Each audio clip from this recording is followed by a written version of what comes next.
Welcome to Mass Culture's MC Minds, where we delve deeper into the intelligence of Canadian thought leaders in the arts. My name is Catherine Khirtsama. Today, Ali Hassan is interviewing Lisa Fiorilli about WorkInCulture's report, Making It Work, Pathways Towards Sustainable Cultural Careers. Hi, Lisa. Hi, Ali. So maybe you can explain to people what WorkInCulture is. You're the outreach manager for WorkInCulture. Some people may not know what WorkInCulture is. Some people may only know it as a job board, and you're in a unique position where you used it as a job board to procure work yourself. But as so many people affiliated with WorkInCulture say, this is so much more than a job board. So I want to give you the opportunity to talk a little bit about WorkInCulture and the type of work that you do there. Absolutely. So I joined WorkInCulture about a year ago as the research and outreach manager, primarily working on making it work. So WorkInCulture, most people do know us primarily as a job board. I would say it's the most common interaction people have with us. Actually, we are more than just our job board. We offer a whole suite of training around business skills development, entrepreneurial skills, really any of the sort of business skills that people would need to sustain their creative careers. So it's really open to anyone working in culture. And we define that pretty broadly too. So people in the arts, so whether you're a visual artist or an arts administrator working at an organization, down to cultural industries, so on the for-profit side, so like a record label executive, to people in libraries, working in museums and heritage. So any sort of training that can help you turn your career over to the next level, really. So things like financial management, business planning, really those sort of foundational building blocks to becoming an entrepreneur. So that's sort of what we do in a nutshell. Beyond that, we also do research. So we periodically engage in projects around topics that are important to creative careers. So that's sort of where Making It Work fits in. It's sort of a labor market analysis of the people that work in the sector. Certainly, we encounter a lot of these people through our job board. So we get important data on things like salaries and the types of positions people are seeking. But with this project, we were really looking for sort of that global view of the sector. Right. All right, so let's talk about Making It Work. Making It Work was this study that was done on the culture sector, and you've kind of defined what the culture sector is. It is very broad, all kinds of artists, musicians, people affiliated with libraries and museums. So maybe you can tell me what you found and why you needed to find it, why you needed to look into this type of data, how it's going to be used, and for what purpose it's going to be used. Absolutely. I think that's an apt point about the types of people and sort of the variety of people that are in the sector. I think people have an image of people that work in arts and culture as artists, which is good because there's a lot of artists in the sector, but there's a lot of different kinds of jobs in culture. So it goes from people on the creative end of things. People are creating, paintings, sculptures, performing in theater companies. And there's also the people who help sort of support that infrastructure. So people who put on shows, who run venues, who do arts administration kind of work. So what we were interested with Making It Work was the ability to sort of figure out who is actually in the sector. It's funny, it seems like a basic question, and other industries maybe don't have as hard of a time of defining who is included in this bucket of culture. It gets easier to figure out how many people are in the manufacturing sector than it is for culture, just because the nature of our work isn't easily measurable. Sometimes it's a little more esoteric. We're not exactly in cubicles and easily counted a lot of the time, and there's a lot of dispute even on who should be included in culture and what kind of cultural work. So what we were curious about is just even at the base, like how many people are in the sector. It's almost 250,000 people in Ontario alone. So it's a pretty big segment. A lot of the data that currently exists about the sector is focused on the economic impact. And what we're curious about is the people. So we're an organization that does training. So we want to know a little bit more about what's the demographic of the sector? What kind of educational credentials do they have? And what kind of skills, needs, and challenges do they have? So some of the really interesting things we found out, for example, like most of the sector, over 70% are in large urban areas. So, your Hamiltons, your Torontos, your Ottawas, but that still leaves about 30% across the province in places like Sudbury, Thunder Bay, that have really strong arts communities. In terms of demographics, gender representation, we're doing a little bit worse relatively compared to the province. So about 44% of our workforce is female identifying versus 48% in Ontario. We're doing a little bit worse on representation of Indigenous people and people of color, for sure. So this study kind of gives us a sense of what we need to work on in terms of representation. It also tells us things like almost 30% of the sector is self-employed. There's a significant entrepreneurial bent to this sector. I think it's a reflection of the type of work people are doing. They, need to see themselves as a business. They need those skills, and they're sort of trying to cobble together some work, which is kind of how the title came into it as well. Right. Yeah. How are people making it work, I think, is a fundamental question for us. You could have also named it Whatever It Takes, because Absolutely. Yeah.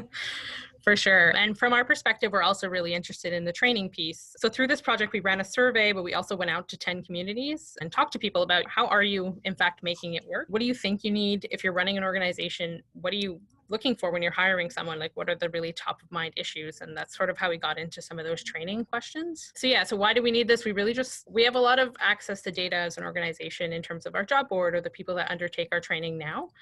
But you rarely get an opportunity to do such a large scale study and get that 30,000 foot view of the sector. So it gives us a really good and strong foundation of data that we can build training going forward from. And I just want to touch on one thing. You mentioned that this is very Ontario specific, and Mass Culture will have a national audience. So can we say that we can extrapolate from this data and sort of draw parallels? Would you say that it's the same numbers? Can you say that confidently, that it's the same things happening across Canada?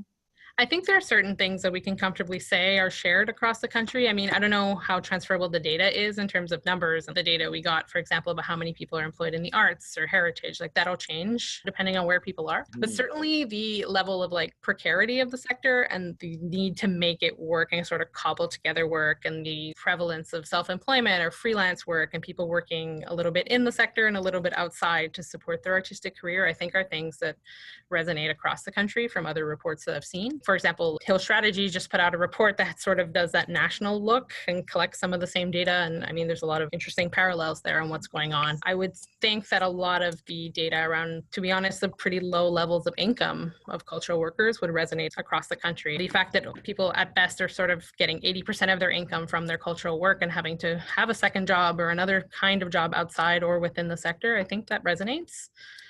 And actually, that's what I was going to ask you too. What does the data tell you about people in this sector and their experiences? So you're touching on that. Definitely, their experiences are they're probably hustling pretty hard. From my own experience, like anybody in an independent professional, I have to do a bunch of things to build a career.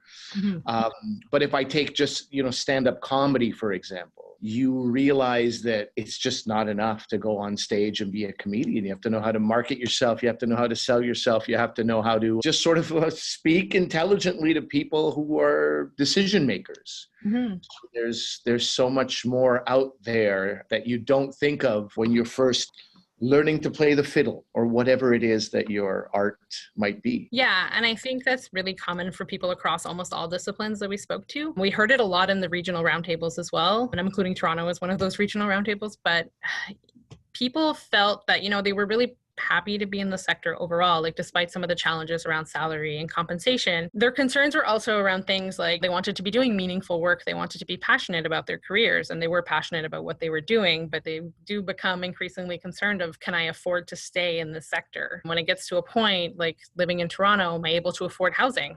Am I able to stay and doing something I want to be doing? But also at the same time, pay my bills, have a mortgage, think about my future. We heard a lot of anxiety about those sorts of things. I think the data is interesting because it shows that sort of compensation is probably the most commonly listed, like top of mind issue for cultural workers, but not the only thing. People are really concerned about work-life balance. And I think that speaks to your point you just made. If you're a stand-up comic and you need to essentially hold 6 jobs, you need to be your own marketer, your own website developer, your own social media person, like that work-life balance becomes a really critical concern for people, I think. Sure. I have 4 children, and with each one of them, we're going to go through, what they're going to do in their life. And in my earlier years, I was like, just do whatever you want as long as it makes you happy. But I feel like that's too simplistic at this point. And things like Making It Work have reinforced this idea that I tell my kids that there's this Venn diagram, 3 circles, 1 meaningful work, another circle, something you're good at, and third, there should be some money in it. Yeah. And if you can find the intersection of those 3 things, of course, that's not going to be easy at all. But try to keep that in mind. Otherwise, it's tough to make it as a spoken word poet. It's like really quite a hustle. And you don't think about that at the beginning. You just think, I love what I'm doing. I'm connected to this and I don't want to be doing anything else. But then you can get to a point where you're like, I want more out of life. But I don't want to give up what I've built here. Yeah. I think that's interesting too, and it's something we heard a lot at the roundtables, was people felt that a lot of their challenges were tied to how much people value the contribution of the arts to society in general. Like, people had a hard time also articulating their value to audiences. They had a hard time articulating their value to funders, to people who are willing to pay for these things. So people talked about, having to convince like high school students or going into schools and talking to, cultural careers. Like, there's a wide variety of careers, and some of them do pay. Like, as we see in the report, some of the technical jobs do in fact pay a substantial salary. Not all of them are, at that low end of the spectrum. It's all relative, but certainly there are jobs that are pretty decent jobs by many metrics. But having to convince people that these are in fact viable careers is often quite difficult. And I think part of that is we don't know a lot about our sector. We don't know how many people are employed. We don't know the kinds of skills and all those types of jobs. We have a very pervasive myth around what, a starving artist looks like. But I hope this report, and there's a lot of things in there certainly to be concerned about, like the salary question, I think is an important one. And there's a lot of structural issues around representation and diversity that we should certainly be concerned about. Yeah. But there's a lot of positive. There's a lot of different kinds of jobs that are included in there, and a lot of skills that are probably not going to be taken over by robots. Like, there's some creative thinking and problem solving potential that I think having a bigger conversation about the type of work in the cultural sector, I think is something of value and could really make a difference. Making sure your work is not taken over by the robots. That's like just have that in mind all the time. That's a good mantra to live by.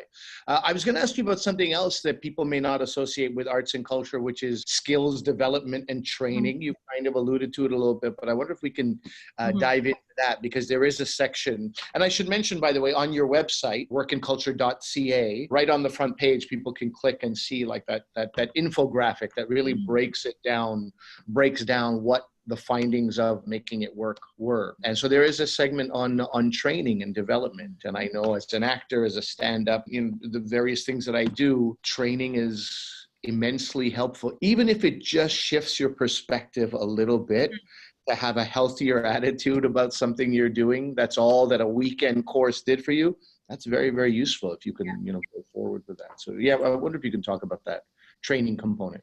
Absolutely. I mean, for us, training is integral. It's the heart of what we do. What we see it as is giving people the tools to support their career. They might not be the critical tools. We might not be helping someone paint better, but we might be helping them sell their paintings a little bit better online and figuring out that new landscape. I think the training question with this report is interesting because it sort of looks at what role does training play in solving some of these issues we've pointed out.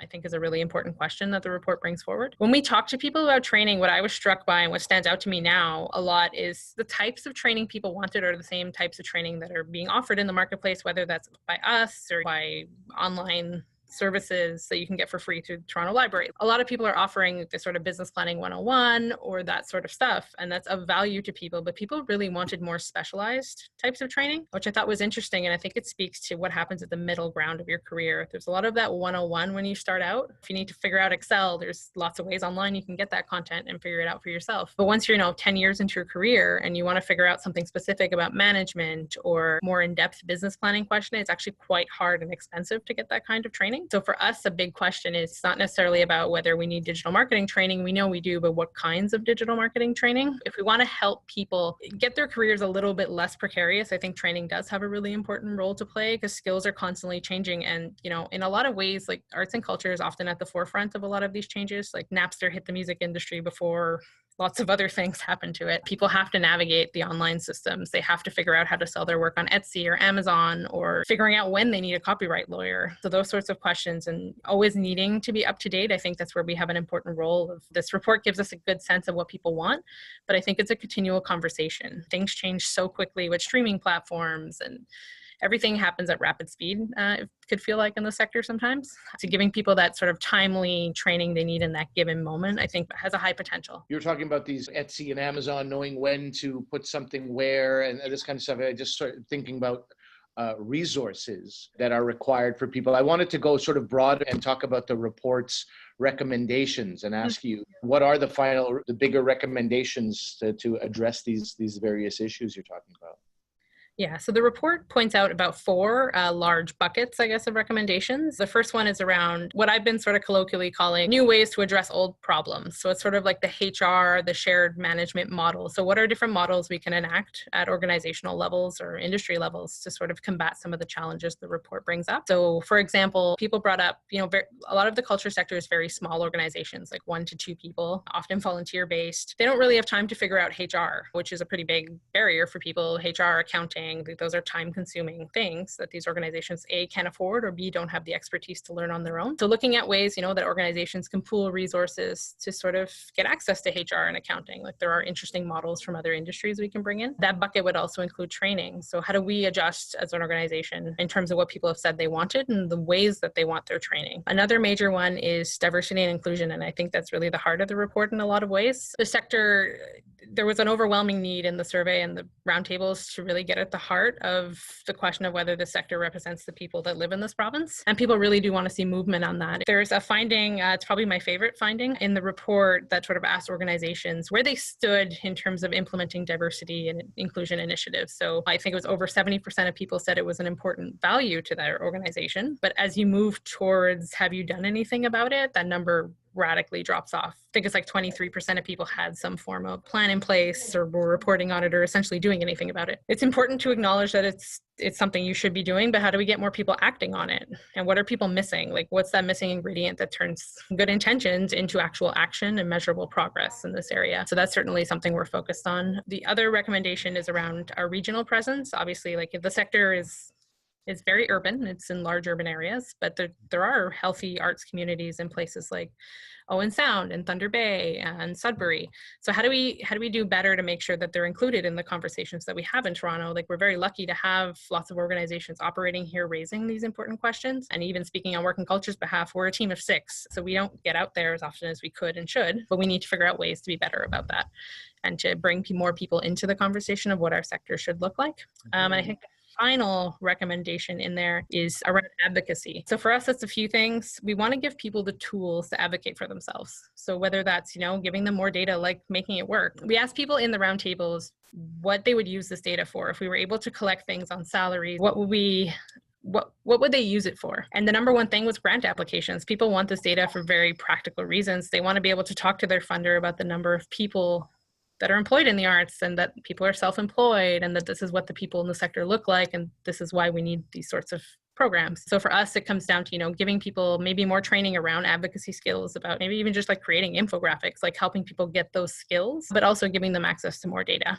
So I think it's a pretty broad list of recommendations, but we think there's a lot of things we can jump on. Speaking personally right now in the comedy community in Canada, this is a huge thing. It sort of came out of grants, and it's become more like maybe we should have a union, we should have, so, for all these various things, including training and just recognition in general, because right now, I always joke, like if I do an interpretive dance and throw some blood on the wall, I may get a grant for that. But if I tell a joke, no grants. Comedy doesn't get any grants. So I'm sure there's many different segments of the arts and culture that have these same challenges. Even if you do get a grant, where do you go and how do you frame it? I had no idea that just putting the word comedy in my grant application nullified the applications. These are, providing those types of resources can be so valuable. Yeah, and we had a lot of conversations at roundtables about sort of disrupting the status quo. Grants are great because it helps you produce the things you want to produce, but there's also, challenges like being able to report on your outcomes or even understanding what your outcomes are. Even for us, like running a training program sometimes becomes difficult to articulate exactly what your long-term impact on anything is. And like there's a lot of skills associated with grant writing, fundraising, sponsorship that people really want.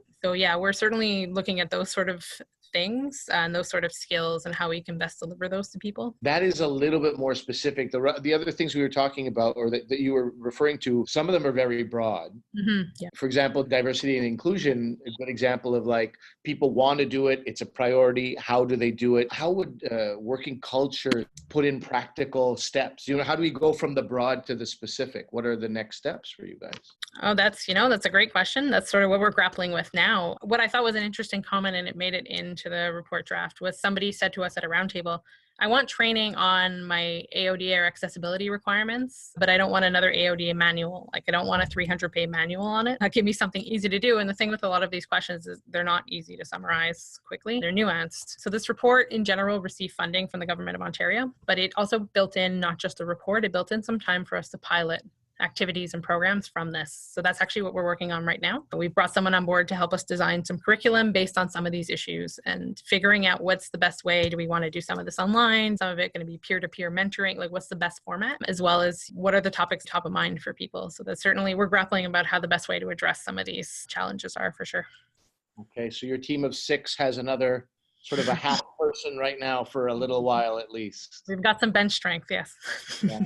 I mean, I think it's valuable that you mentioned the size of your organization too, because people will have to have a certain level of patience, and you're dealing with an organization of 6 people doing everything they can. It will take time to put these things into practice, but obviously the groundwork in this report is huge, right? You know where to go, which directions to go in. I think it's a good roadmap. And I think also us being small lends a bit of credence. A lot of the issues in the report are also issues we're facing. We're a 6-person team based in Toronto. Like we also don't have a lot of structures in place. Like we have a very strong team, but I mean, we're facing a lot of the same things. We apply for the same grants as the people who are going to be reading this report. I need training on items. Like we have the very much the same challenges. It's good for us to also get this data. We see ourselves reflected in it as well. That's great. I'll mention one more time, if you want to see this report, again, if people don't like reading, you don't have to read the report if you don't want to, but it's not very long. The summary of the report is, I should say, the press release, this kind of stuff, you read it, and I feel like there's good information on the work that you guys did there, but especially that infographic is very revealing and very interesting about the sort of the lay of the land here in Ontario and likely in Canada, we can maybe say. We're very proud of the infographics. As much as I like reading, I think the report comes in at like 103 pages in total. As much as I love reading research, I realize that's not the case for a lot of people. I mean, people have more fun things to read, presumably. But yeah, we have that page of infographics. It would come in handy if people want to use those for grant applications or for anything, and they want me to give them a little breakout of individual things. I'm also happy to do that. People can get in touch with me for that. So how do they get in touch with you? Any sort of final words that you'd like to tell people to keep in mind? Chin up. My email is on the website. I'm also on Twitter at Lisa Fiorilli. I'm happy to always answer questions about research or anything about work and culture. In terms of takeaways, I think this is a common one, but I think there's a lot of data in the report about the things that are a challenge for the sector, but I think there's also a lot in there about opportunity. I think we're well positioned in a lot of ways to make some of these changes. And I think there's a lot of momentum around things like the diversity and inclusion conversation is ongoing in the sector. Like we've been under scrutiny because of the Me Too movement, reconciliation, and lots of other things. So I think there's certainly an opportunity to make really meaningful work. I don't want that to get lost. I know as a data person myself, I like to work in the numbers and I like hard data about the sector and income averages, but I certainly don't want to lose that there's a lot of people really passionate about their work and who want to stay in the sector and leave it in a better situation than when they found it. So certainly I think there's a lot of reasons for optimism as well. It's some things we have to change, I think, too. Okay, great. The glass is more half full than it is empty. It did feel like there was more positive to look at or to draw out of it. Yeah, I'd like to think so. Yeah. Yeah. All right. Thanks very much, Lisa. The website that you mentioned, in case it hasn't been clear, is WorkInCulture.ca. That's where you can find Lisa's email address as well. That's where you can find that infographic. That's where you can find that report if you enjoy reading reports as much as Lisa does. And you can also find the stuff that I found, the press release and various sort of breakdowns of this report that is called Making It Work. It has a longer name, but Making It Work is the shorter name of it. What is that full name, Lisa? Pathways Towards Sustainable Cultural Careers. But yeah, we've been calling it Making It Work. All right. Thanks for taking the time. Well, thank you, Ali. It was great to talk to you. To find out more about Lisa, Ali, and the Making It Work report, check out massculture.ca. While you're there, join the growing MC network as a way of staying connected to cultural research. Thank you to the Ontario Trillium Foundation and WorkInCulture for making this video possible.